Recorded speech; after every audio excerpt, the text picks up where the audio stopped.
Marcus Garvey was a black nationalist and civil rights activist who created a Back to Africa movement in the United States. Marcus Garvey was born in St. Ann's Bay, Jamaica on August 17, 1887. He was the 11th child of Marcus Garvey Sr., a stonemason, and Sarah Jane Richard, a domestic worker. He inherited an interest in books from his father. At the age of 14, he left school and became a printer's apprentice, where he led a strike for higher wages. At the age of 32, Garvey married Amy Ashwood, who saved him from assassination, then got separated 4 months later. 3 years later, he got married again to Amy Jacques, who was his assistant. They had 2 sons together, Marcus Mosiah Garvey III and Julius Winston. During Garvey's youth, he traveled to South America, Central America, and also visited London. Inspired with his experiences, Garvey's passion to political activism woke up. Garvey returned to Jamaica in 1914 and founded the Universal Negro Improvement Association. The UNIA became the largest organization at the time, and then 2 years later, Garvey moved to Harlem in New York to promote his philosophy of social, political, and economic freedom for African Americans, also known as Garveyism. The UNIA's first convention held in 1920 and lasted for 31 days with thousands of followers.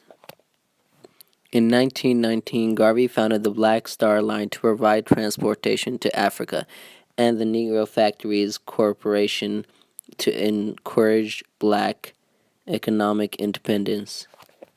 In 1925, Garvey was convicted of defrauding investors, arrested in connection with the sale of stock in the Black Star Line, which had failed. Garvey's activities had attracted government's attention. He was sent to jail and sentenced 5 years in prison.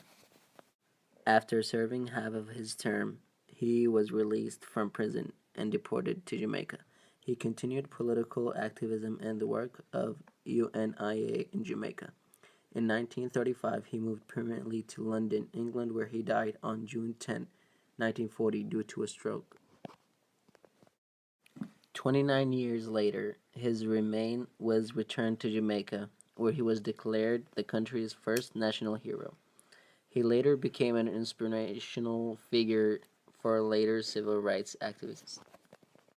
And here's some Wheresoever you actual go throughout footage the world, the of black man is Marcus discarded, is Garvey. ostracized, is relegated to the lowest in things, social, political, and economical. This therefore suggests a problem and one that must be solved. We in this section of the world are not entirely free from this unkind, unsympathetic, and uncharitable behavior of the groups or races around us. But since man has been placed on his own responsibility, whether he be black, white, or yellow, he must act on his own account. We will not unduly whine or complain, but reason among ourselves and see what can be done to remedy this state of affairs. Life is a conflict. You have to fight your way through it, whether you will it or not. Those of us who are able to fight most stubbornly live, accomplish most, and to them go the laurels, the palms, and triumph of our civilization and world. We unfortunately have not been trained nor educated in the truths of life, paradoxically so. May I say something to you to give you a true knowledge of yourself and life, so that the same glory and success attained by other men who understand themselves may be yours? Man in the full knowledge of himself is a superb and supreme creature of creation. When man becomes possessor of the knowledge of himself, he becomes master of his environment, the captain of his own ship, the director of his own destiny, the accomplisher of his own ends. Man should understand himself because man is full of knowledge, and this knowledge is a gift of nature. When Mother Nature created man, she deprived him of nothing. He was given the faculty of understanding all things around him. This faculty for understanding has not been taken away from him.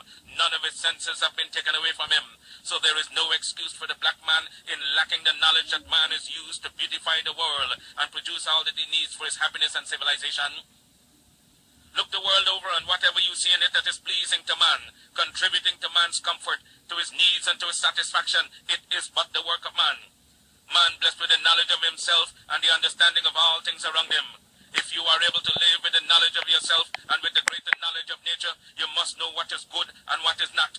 You must know what is finite. You must know that which is material, physical, and otherwise is at your disposal to create or otherwise use. If we leave America and go over to the east, to Japan, they will be telling their fellow citizens of Japan of the wonderful accomplishments of the Japanese people, proving that man is moving onward as time moves on. But you have hated yourselves as you have done in previous years. You have shown malice, prejudice, and hate to each other. And the result is that while other races have made progress, while India has made progress towards nationalism, while Ireland has made progress towards republicanism, while the whole world has made progress in man's accomplishments, you still stand fighting yourselves, dishonoring yourselves, showing no disposition toward that higher life so that you will be abundantly blessed. So reflect and think that you were created for some purpose other than exhibiting malice toward your neighbor or fellow men of your own race. What a pity it is that we cannot stand united without a written law. There is no written law compelling other races to stand together. They are brought together by the gentle touch of nature. The unwritten law of nature causes them to stand together on all occasions. So wheresoever you find them in the field, that one gentle touch of nature causes them to stand together, if need be, die together. But with the black man, you can preach to him from the pulpits. You lecture from the platforms, from the byways and the hedges. The spirit of cooperation, but he will not cooperate. You talk to him gently, you try talking harshly to him, he still will not cooperate. The result is that he falls prey to those who understand themselves and walk through the world making you their serfs and slaves. We must acquire the higher knowledge of life. Black men and black women, will you get the knowledge that the white man has that causes him to be leaders and masters in the world? They are not gods with a peculiar source for understanding the world around them. They have only given expression to the knowledge of their humanity and been able to use and conquer all to their satisfaction and glory. And that is why they are always greater than you in every community that you find them. Isn't it strange that wheresoever the white man is found, he takes precedence over you? Why is that so? Answer that for yourselves, black men and black women. Wheresoever you come in contact with the white man, you always have to go down in defeat before him. Whether it be in England, in France, or in America, you always have to go down to the white man, and yet he has 2 eyes, 2 feet, 2 hands, same passions, same senses and feelings as you have. Your feet are not put on opposite sides, now your hands turned around the other way. But it's because you fail to use your will, your knowledge, and your mental faculty to the point where you will enjoy life around you. It is against us as an African people. It's not because of color. It's because of our condition. If we must have justice, we must be strong. If we must be strong, we must come together. If we must come together, we can only do so through the system of organization. And to fight for Africa that teaches you to depend upon another race is a leadership that will enslave you.